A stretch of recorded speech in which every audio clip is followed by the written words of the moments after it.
Pantai Utara 1992. Deru ombak saling bersahutan menentang langit malam yang diterangi cahaya rembulan. Suara gong berbunyi bersahutan dengan denting dari sarong dan bonang. "Apa harus begini sih, Mit? Dingin banget," tanya Abdul yang sembari duduk bersila di salah satu batu karang. "Ya harus begini, Dul. Namanya lelaku biar bisa kerasukan seperti yang lainnya," balas Hamid.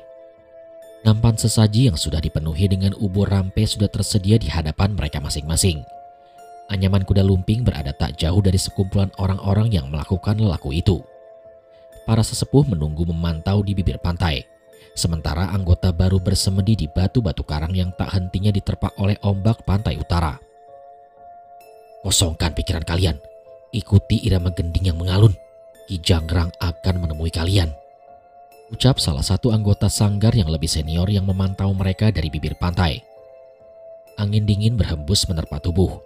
Rasa keraguan hampir menyelimuti pikiran mereka yang melakukan ritual. Namun alunan gending yang bersahutan dengan suara ombak seolah merenggut kesadaran mereka perlahan demi perlahan. Tepat saat malam mencapai puncaknya, suara gong terdengar dengan keras dan alat musik yang lain tidak terdengar lagi. Dia datang. Para sesepuh dan anggota padepokan mengambil posisi berlutut dengan tangan menangkup di hadapan dahinya. Seketika ombak laut utara tak lagi berderu. Pantai yang tidak pernah sepi itu kini hening tanpa suara ombak atau bahkan riak air. Asap hitam mengepul di atas laut yang tenang. Perlahan wujudnya berubah wujud menjadi kakek dengan tinggi lebih dari 2 meter. Berjalan di atas lautan menghampiri Hamid dan merasukinya. Di tengah keheningan itu tiba-tiba Hamid menari dengan kuda lumpingnya dengan raut wajah yang aneh. Sayup-sayup terdengar suara alunan gending namun bukan dari si pemain musik. Suara itu menggema dari bawah laut. Hamid menari kesetanan di atas karang mengikuti alunan yang menggema dari bawah laut. Baru beberapa saat Hamid terjatuh terkulai di tempatnya semula. Tak lama setelah itu murid lain di batu karang yang lainnya tiba-tiba menari seperti Hamid. Namun sama saja, tarian itu tidak lama dan berganti ke murid lain. Sampai tiba giliran Abdul yang dirasuki oleh sosok Ki Janggrang. Ia menari sejenak namun ia tidak jatuh terkulai seperti yang lain. Tak ada lagi yang menari setelahnya dan Abdul hanya berdiri dengan raut wajah yang berbeda. Ki Janggrang masih berdiam di dalam tubuhnya. "Aku minta anak ini," Ki Janggrang berkata melalui tubuh Abdul. Hamid yang tengah mengatur nafasnya kaget mendengar kata-kata itu. Sementara para sesepuh berdiri berjajar di pinggir pantai dan kembali bersimpuh. "Silakan Ki Janggrang, anak laki-laki itu milik Ki Janggrang," balas salah satu sesepuh sanggar. Hamid tertegun mendengar kata-kata itu namun ia masih belum menyangka apa yang akan terjadi setelahnya. Abdul yang tengah dirasuki Ki Janggrang pun kini tersenyum. "Padepokan Jaran Kupolo, tumbalmu kuterima. Restu punden keramat milik kalian," ucap Ki Janggrang melalui tubuh Abdul. "Matur sembah nuwun Ki Janggrang," balas para sesepuh.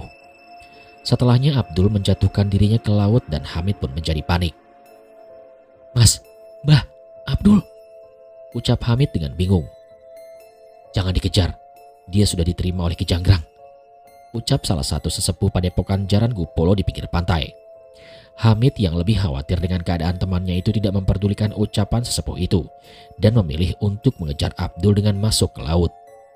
Di dalam air ia melihat Hamid yang berusaha naik kembali ke permukaan, namun tubuhnya terus ditarik oleh satu sosok. Awalnya Hamid melihat sosok itu adalah kakek tinggi 2 meter. Namun saat semakin masuk ke dalam air, kakek itu berubah menjadi seekor kuda bertubuh hitam dengan sebagian wajahnya yang sudah berwujud tengkorak hitam. Sekuat tenaga Hamid mengejarnya namun ombak kembali muncul dan menyeretnya ke pinggir pantai hingga tidak sadarkan diri. Hamid tersadar di pagi harinya. Ia terbaring begitu saja dengan pertolongan seadanya. Namun tepat saat ia menghampiri kelompoknya, ia sudah dinanti oleh sesepuh mereka. "Bocah goblok, kalau sampai Ki Janggrang mengetahui perbuatan lancangmu, kita semua bisa celaka," ucap Ki Panjah sesepuh dari kelompok Jaran Kupolo. "Tapi Abdul Ki, Abdul mati." Hamid masih menentang kejadian semalam. "Itu sebanding dengan apa yang kita dapatkan. Kau juga akan menikmatinya nanti," ucap Ki Panjah. Hamid masih tidak terima. Ia meminta seluruh anggota mencari Abdul, namun mereka semua diam. Hamid pun diancam untuk tutup mulut atau ia dan anggota keluarganya akan celaka. Hamid yang tidak memiliki pilihan apapun akhirnya memilih pergi. Niatnya bersama Abdul untuk mempelajari kesenian yang ia kagumi itu pun pupus dan berakhir dengan kematian sahabatnya. Keluarga Abdul pun terperanjat saat mengetahui kematian Abdul. Seluruh anggota Padepokan Jaran Gupolo yang datang ke rumah Abdul bertingkah seolah apa yang terjadi kepada Abdul adalah sebuah kecelakaan. Wajah mereka begitu sedih dan Hamid yang mengetahui kenyataannya semakin jijik melihat hal itu. Hamid yang sudah benci dengan kesenian kuda lumping itu pun menjauh dari apapun yang berbau dengan hal itu. Ia benar-benar tidak ingin hal itu mengingatkannya akan sahabatnya Abdul. Sampai saat ia dan keluarganya pindah ke Jawa Tengah, sesuatu merubah pemikiran Hamid. Ada sebuah pertunjukan kuda lumping yang tanpa sengaja Hamid tonton di alun-alun. Hamid melihat penampilan kuda lumping itu dan terpukau. Ia kembali teringat kesenangannya bersama Abdul saat memainkan tarian itu. Ki Sapta namanya. Kelompok pemain kuda lumping yang dinamai seperti nama pemimpinnya. Ia pun memutuskan untuk mengikuti Ki Sapta dan belajar darinya. Permainan Hamid bersama kelompok Ki Sapta membuatnya kembali merasakan keagungan permainan yang menggambarkan perjuangan seorang prajurit dalam peperangan itu. Belum lagi perasaan mistis yang ia alami di kelompok Ki Sapta jauh membawanya ke kedamaian dibanding sebelumnya di Padepokan Jaran Gupolo. Suatu saat ketika Hamid didatangi oleh salah satu temannya yang masih menjadi anggota Padepokan Jaran Gupolo, Tasbir, ia melarikan diri karena sadar bahwa berikutnya ia akan ditumbalkan untuk Ki Janggrang. Tasbir juga memberitahu bahwa Padepokan Jaran Gupolo sudah semakin kelewatan. Permainan kuda lumping mereka hanya sebagai penghubung antara mereka dengan sosok-sosok gaib yang mereka manfaatkan. Setelah menonton penampilan mereka, kepala desa menjadi gila. Anaknya menjadi istri ketiga Ki Banjah. Anggota lain juga mulai kenal yang namanya santet dan ilmu-ilmu hitam. Jelas Tasbir. Hamid yang mendengar ucapan itu menjadi geram. Namun ia sadar bahwa ia bukanlah siapa-siapa. Tak ada yang bisa ia lakukan atas Padepokan Jaran Gupolo. Kalau kata eyangku, mereka mengabdi kepada sosok Pundian Keramat. Merekalah yang merasuki para pemain saat pementasan. Setiap sosok memiliki ilmunya sendiri. Mulai dari memberi kekayaan, mengirim santet, pemikat hingga kekuatan. Tapi eyangku juga bilang, suatu saat sosok itu akan menuntut bayaran, dan itu artinya adalah sebuah bencana. Bukan hanya Padepokan Jaran Gupolo, tapi juga banyak orang-orang yang tidak bersalah yang akan menjadi tumbal mereka. Kita yang sudah pernah melakukan lelaku sudah pasti jadi bagian dari bencana itu. Jelas Tasbir. Hamid menelan ludah saat mengetahui kenyataan itu. Ia sadar bahwa ia dan kedua orang tuanya sudah dalam pengawasan ilmu dari Padepokan Jaran Gupolo. Saat bencana itu terjadi, keluarganya juga akan dalam bahaya.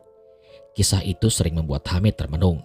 Ki Sapta sering menanyakan tentang kegelisahan Hamid, anak didiknya itu. Tapi Hamid tidak ingin melibatkan Ki Sapta. Awalnya ia hanya pasrah menunggu apa yang akan terjadi. Sampai saat ia tengah berlatih bersama Ki Sapta, ia melihat hal aneh di belakang rumah Ki Sapta. Sebuah pementasan kuda lumping. Bukan pementasan biasa. Pementasan itu dimainkan dan ditonton oleh makhluk-makhluk tak kasat mata penunggu hutan itu. Mengerikan, tapi sekaligus mengesankan. Permainan sederhana dengan kekuatan gaib yang terlihat terus mengalir. Tak heran seluruh makhluk penunggu hutan itu menyaksikan pemandangan itu. Tapi salah satu pemain menyadari keberadaan Hamid. Ia pun mendekat dan membuat Hamid ketakutan. Namun setan pemain itu tidak menyakitinya. Ia sadar dengan sosok yang telah tertanam di tubuh Hamid dan sosok pemain itu mengusirnya. Sosok berwujud kuda diselimuti asap hitam meninggalkan tubuh Hamid. Samar-samar ia ingat bahwa mungkin saja sosok itu masuk saat ia tengah melakukan lelaku di atas batu karang di pantai. Namun pemain itu tidak segera meninggalkan Hamid. Ia menyadari takdir Hamid dan menunjukkan sesuatu. Sebuah penglihatan. Hamid melihat sebuah desa yang hampir seluruh penduduknya mati oleh pementasan tumbal kelompok Jaran Gupolo. Ia juga melihat orang tua dan saudara-saudaranya mati menyusul kejadian itu sebagai tumbal. Namun ia melihat ada satu cara untuk melawan pementasan tumbal itu. Sebuah pementasan yang bisa menarik perhatian setan dari manapun hingga bahkan memanggil sosok Pundian Keramat yang sebenarnya. Turonggo Mayit. Sayangnya pementasan itu hanya dapat disaksikan di tempatnya saat ini, di alam gaib. Saat ia keluar, ia tidak akan bisa dapat kembali ke alam ini dan tidak ada yang bisa mempelajari tarian Turonggo Mayit. Mengingat akan keluarga dan orang-orang terdekatnya, akhirnya ia memutuskan untuk tinggal di alam itu. Setelah lama berada di alam itu, Hamid sadar. Yang menjadi masalah adalah bagaimana caranya agar pementasan itu diketahui oleh Ki Sapta atau siapapun yang bisa menghentikan kelompok Jaran Gupolo sementara ia tidak lagi bisa kembali dari alam itu seenaknya. "Bapak, kapan mau ngajarin aku kuda lumping lagi? Dari balik kabut terdengar suara anak kecil yang rewel kepada Ki Sapta. Dia adalah Widi, anak sematawayang Ki Sapta. Ya ayo ke halaman belakang, dibawa kuda lumpingnya, ucap Ki Sapta. Terlihat di mata Hamid pemandangan Ki Sapta yang tengah bermain dengan Widi. Sosok yang memberi penglihatan pada Hamid mendekatinya. Ia menyarankan sebuah cara agar Turonggo mayit bisa muncul di alam manusia. Kau pinjam penglihatan anak itu. Ayahnya akan mempelajari gerakan Turonggo mayit darinya, ucap sosok itu. Tapi anak itu akan kehilangan penglihatannya, tolak Hamid. Penglihatannya akan kembali setelah bencana itu selesai. Ia hanya perlu menyaksikan pementasan kita setiap purnama merah menerangi desa, tawar sosok itu lagi. Hamid terlihat ragu, namun hal ini harus dilakukan demi menyelamatkan banyak orang. Maafkan aku Widi, semoga saja kau menyadari bahwa pada saatnya pengorbananmu akan menyelamatkan banyak nyawa, ucap Hamid. Secara tiba-tiba Widi terjatuh dari permainannya. Ia tidak sadarkan diri selama 1 malam. Ki Sapta dan Bu Sunar panik saat suhu badan Widi semakin tinggi. Ia pun dibawa ke pengobatan di desa, namun sayangnya saat Widi tersadar matanya tak dapat melihat lagi. Ki Sapta menjadi sedih hingga menyalahkan dirinya sendiri. Namun Bu Sunar berusaha menghiburnya. Walaupun sedih setengah mati, Widi pun tidak menyalahkan ayahnya. Ki Sapta pun berjanji akan lebih banyak menghabiskan waktunya dengan Widi. Bertahun-tahun Widi menyaksikan penglihatan tentang pementasan Turonggo mayit. Ia menceritakan kepada ayahnya dan sesekali menunjukkan gerakan itu kepada ayahnya. Gerakan itu membuat Ki Sapta terpukau dan sedikit-sedikit mulai mengingatnya. Hamid merasa lega saat mengetahui tujuannya hampir tercapai. Sampai suatu ketika terjadi sebuah tragedi. Kelompok kuda lumping Ki Sapta ditangkap di sebuah hajatan di salah satu desa pantai utara. Ia berseteru dengan kelompok Jaran Gupolo yang menguasai desa itu. Merasa terhina, kelompok Jaran Gupolo mengirimkan setan-setan santet untuk merasuki pemain kelompok Ki Sapta saat tengah melakukan pementasan. Tepat saat prosesi mendem di mana seharusnya para pemain kerasukan sebagai sebuah pertunjukan, mereka malah dirasuki setan-setan kiriman dari kelompok Jaran Gupolo. Sebuah santet yang mereka namakan dengan nama santet kembang mendem. Mereka pun mengamuk dan menggila di sana. Ki Sapta mengamuk sejadi-jadinya bersama beberapa kawannya. Pawang yang seharusnya menenangkan mereka pun tidak berkutik. Warga pun berhamburan ketakutan, sementara beberapa anggota keluarga pemilik hajatan juga mengalami kesurupan. Sebagian warga kesetanan dan melakukan hal yang di luar wajar. Mereka bahkan mulai memakan tanah hingga melompat dari tiang panggung menyakiti dirinya sendiri. Perlahan Ki Sapta mulai mendapatkan kesadarannya. Ia memikirkan bagaimana caranya untuk menghentikan bencana itu dan akhirnya ia teringat dengan tarian ritual Turonggo mayit yang bisa mengundang setan-setan itu mengarah kepadanya. Seorang diri Ki Sapta menarikan tarian itu bersama gending gaib yang mengiringinya. Satu persatu setan itu meninggalkan tubuh warga dan pemain yang kesurupan dan menyaksikan tarian Ki Sapta. Ia merasa lega saat mengetahui apa yang ia lakukan berhasil. Bahkan ikatan demit-demit santet itu pada kelompok Jaran Gupolo terlepas. Sayangnya hal itu membuat Ki Panjah menjadi geram. Seorang penasehat padepokan menyarankan agar Ki Panjah meminta Ki Janggrang turun langsung untuk membalas dendam atas hinaan itu. Ia pun setuju meminta Ki Janggrang sendiri yang turun tangan menghadapi Ki Sapta. Ki Janggrang meminta bayaran 100 kepala dan disanggupi oleh Ki Panjah. Dengan membawa bala pasukannya, Ki Janggrang menyerbu tubuh Ki Sapta dan merasukinya. Ki Sapta segera menyadari akan perlawanan itu, namun tak ada lagi yang bisa ia perbuat. Setan-setan itu merasuki dirinya hingga tubuhnya tak lagi bisa menahan serangan itu. Saat tubuhnya tak lagi mampu menahan sosok Ki Janggrang dan pengikutnya di tubuhnya, Ayah Widi berdiri kaku dengan mata yang memutih dan memuntahkan darah. Ayah Widi menari menggila seperti hewan buas yang sedang mabuk dan ia pun terjatuh kemudian berdiri lagi dan sesekali melompat membanting dirinya sendiri. Hampir di setiap gerakan darah merah bermuncratan dari mulutnya. Semua itu terjadi dalam sebuah tarian yang tidak akan pernah bisa dilupakan oleh siapapun yang menontonnya saat itu. Pada akhirnya Ayah Widi menghembuskan nafas terakhirnya di pementasan itu. Gending gaib masih mengalun namun tak ada seorang pun yang menari. Seorang penari yang tersisa hanya berdiri terpaku dengan kuda lumping yang terjatuh dari tangannya. Ia hanya mati, bukan kalah. Ki Panjah merasa senang dengan kematian Ki Sapta.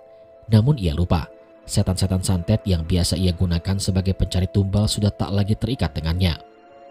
Pada malam yang dijanjikan, Ki Janggrang meminta bayaran atas perjanjian mereka dan Ki Panjah tak bisa memberikan bayaran itu.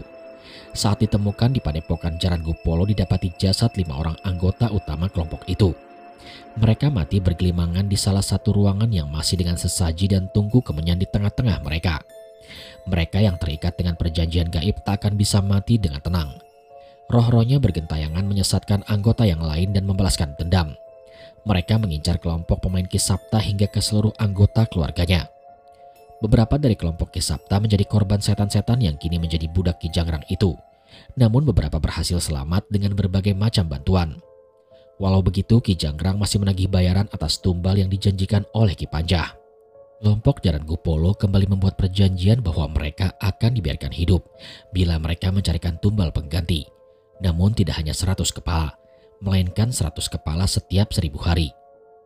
Kutukan 100 kepala itu membuat kelompok Jaran Gupolo menjalani lelaku ilmu hitam, berhubungan dengan setan-setan yang berasal dari anggota kelompok mereka yang mati, dan dilindungi oleh punden keramat yang memperbudak mereka. Dan kini pementasan itu sudah dimulai. Ki Jangrang turun tangan sendiri untuk mendapatkan tumbalnya di desa Kisapta tempat Widi tinggal. Sayangnya ia tidak menduga bahwa akan ada yang menghalangi mereka. 2 manusia yang ditakdirkan untuk berhadapan dengan makhluk dari alam lain yang bertentangan dengan jalan Sang Pencipta. 2 pendekar Sambara dan Cahyo. Cerita kembali ke sudut pandang Cahyo. Aku tidak menyangka akan melihat pemandangan seperti ini.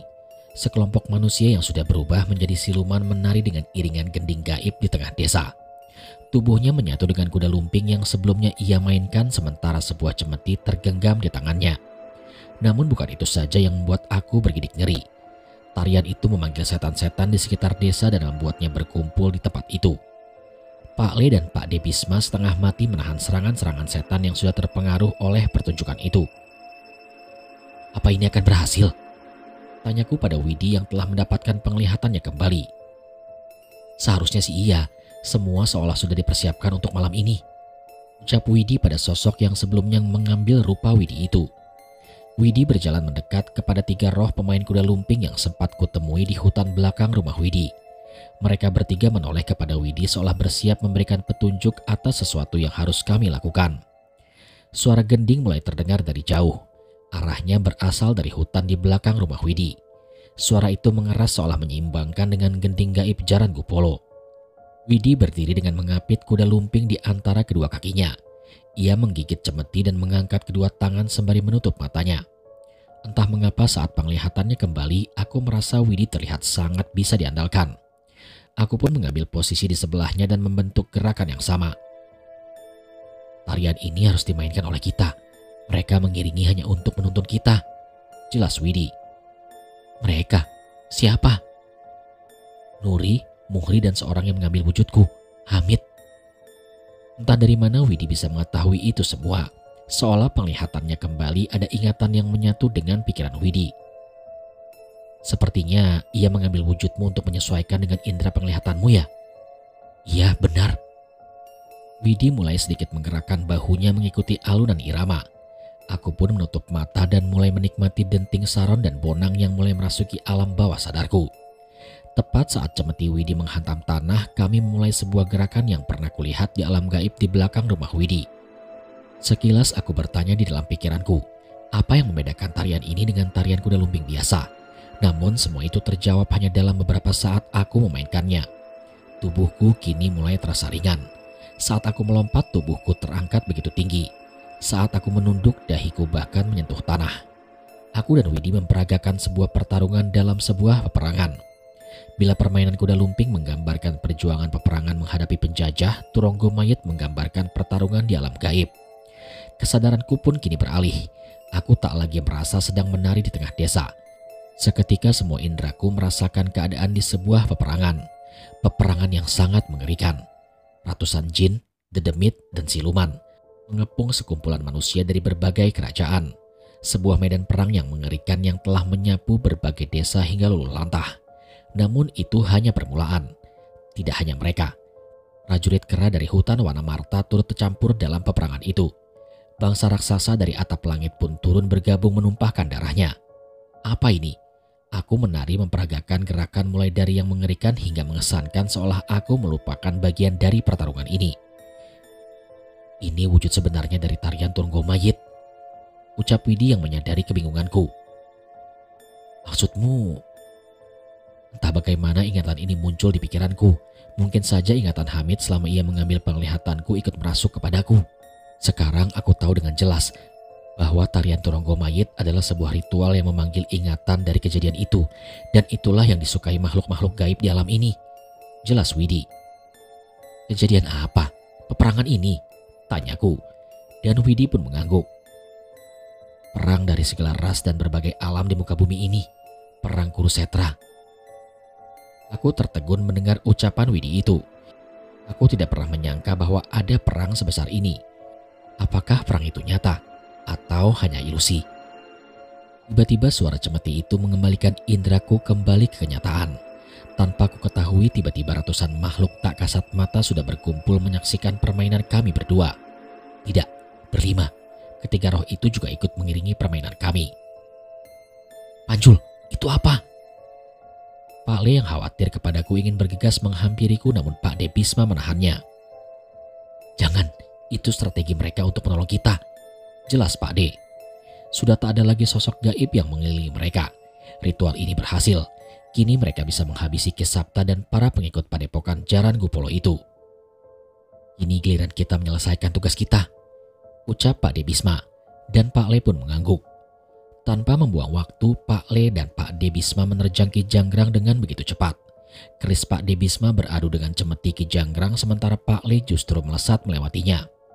Dengan kepalan tangan yang sudah dikuasai oleh api, Pak Le menyerang satu persatu anggota Jaran Gupolo yang sudah berubah menjadi siluman.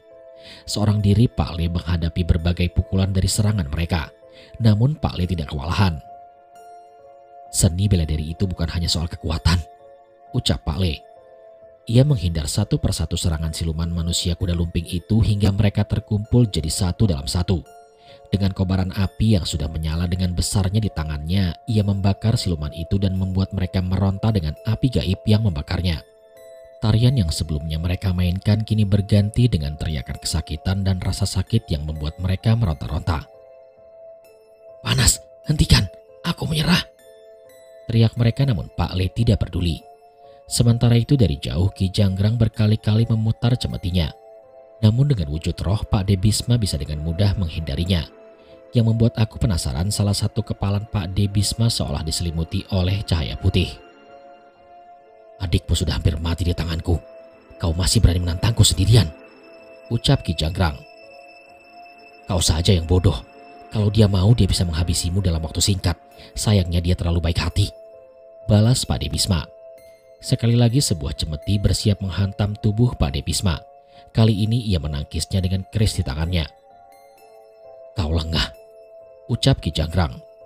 Sosok makhluk besar berwajah kuda tiba-tiba muncul dan hendak melumat Pak De Bisma dari belakang. Tidak mungkin ia menghindar dari posisi itu. Pak De, awas! Aku mencoba memperingatkannya, namun aku terlalu jauh darinya. Entah Pak De tidak menyadari keberadaan makhluk itu atau ia memang sengaja tidak menghindarinya. Ia memilih untuk terus menerjang ke arah Ki Janggrang untuk memperkecil jarak. Gigi besar makhluk berkepala kuda itu sudah siap menerkam kepala Pak De. Namun tiba-tiba sebuah batu yang diselimuti api melayang dan menghantam kepala kuda itu. Matur nuwun mo, ucap Pak De. Itu adalah Pak Le. Pak De rupanya mengetahui bahwa Pak Le yang akan menghentikan makhluk itu. Tepat saat Pak De mendapatkan jaraknya, kini ia dengan leluasa menghantamkan sebuah pukulan ke tubuh Ki Janggrang. Sialnya Ki Janggrang memiliki kesempatan untuk mundur menghindari pukulan itu. Namun Ki Janggrang terpental. Jelas-jelas aku tidak melihat pukulan itu mengenai Ki Janggrang, tapi Ki Janggrang terpental hingga terkapar begitu parah. Aku yakin cahaya yang menyelimuti kepalan tangan Pak De lah penyebabnya. Saat itu Pak Le segera mendekati ke tubuh pemain yang dirasuki oleh Ki Janggrang dan membakarnya dengan amalan api untuk mengusirnya. Asap hitam keluar dari tubuh manusia yang sudah tidak berdaya itu dan membentuk wujud kuda yang sangat besar. Wajahnya berwujud setengah tengkorak dengan rambut yang menyerupai api hitam. Jadi ini wujud aslimu, ucap Pak De Bisma. Ki Janggrang dalam wujud itu terlihat geram. Sepertinya ia memang terluka begitu parah. Bahkan untuk berdiri dalam wujud aslinya saja ia kesulitan. Akan kubalas perbuatan kalian, ucap Ki Janggrang yang segera berpaling pergi dari hadapan mereka berdua. Dengan sigap mereka pun mengejarnya. Wujud roh dalam sekejap Pak D sudah menghadang di hadapan Ki Jangrang. Pak D bersiap dengan kerisnya sementara Pak Le sudah mempersiapkan amalan api untuk memusnahkan makhluk kejam itu. Ki Jangrang terlihat ketakutan.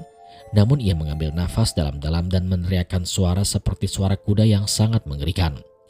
Tepat sebelum keris Pak D menghantam Ki Jangrang, sebuah benda jatuh dari langit. Bukan benda, itu adalah makhluk. Di hadapan Pak Le dan Pak D Bisma berdiri sosok makhluk bertubuh seperti manusia besar dengan kulit hitam legam. Sebagian tubuhnya dilapisi sisik dengan wajah yang ditutupi bulu lebat. "Doro, mereka menggagalkan penumbalan untukmu, Doro." Ki Jangrang mendekati makhluk itu. Wajahnya yang semula ketakutan kini berubah menjadi tenang. Pak D yang berada di dekat makhluk itu pun melesat mendampingi Pak Le. Mereka merasakan bahaya yang membuat mereka tercengang. Makhluk apa lagi itu? Pak Le tak mampu mengenali sosok mengerikan yang muncul di hadapan mereka. Dari bentuk perhiasan dan sisiknya, mungkin saja dia salah satu dari punden penguasa di Laut Utara. Tebak Pak D Bisma. Ada lagi selain Dewi Lanjar? Banyak, sangat banyak. Makhluk itu kemudian menatap ke sekeliling seolah mencoba membaca situasi saat itu. Setelahnya matanya kembali terhenti ke arah Pak Le dan Pak D Bisma. "Masalahmu bukan pada mereka, tapi pada ritual itu," ucap makhluk itu. Makhluk itu menarik rambut Ki Jangrang dalam wujud kuda besar. Ia menungganginya dan segera memerintahkan melesat ke arahku. Suara keris terdengar beradu dengan emas pelindung lengan makhluk itu. Sayangnya dengan satu hempasan Pak D terpental hingga sulit mengendalikan tubuh rohnya. Pak Le yang terang-terangan menghadang mereka mengarahkan ajian tapak geni andalannya untuk membakar makhluk mengerikan itu. Namun dengan kekuatan makhluk itu, kekuatan Ki Jangrang menjadi berlipat ganda dan mendepak Pak D dengan mudahnya. Pak Le mencoba berdiri namun ia tertahan hingga memuntahkan darah dari tubuhnya. "Bismo!" Pak D Bisma khawatir dan segera menghampirinya. "Aku gak apa-apa, anak-anak itu dalam bahaya," ucap Pak Le yang terlihat khawatir dengan keadaan kami. Sekumpulan makhluk halus yang tengah mengelilingi kami secara insting tiba-tiba membuka jalan untuk makhluk yang jauh lebih kuat dari mereka. Aku dan Widi kini mulai panik ketika mereka mendekat. Namun terlihat dari jauh Pak D dan Pak Le sedang merencanakan sesuatu. "Kalau kau bisa mempertahankan daya hidup rohku, mungkin aku bisa mengejar sekaligus melubangi tubuh makhluk itu," ucap Pak D Bisma. Pak Le kemudian mengeluarkan sebuah keris dari tas kainnya. Ia melihatnya dengan ragu namun sepertinya ia tidak punya banyak pilihan. "Bisa, selamatkan anak-anak itu," jawab Pak Le meyakinkan dirinya sendiri.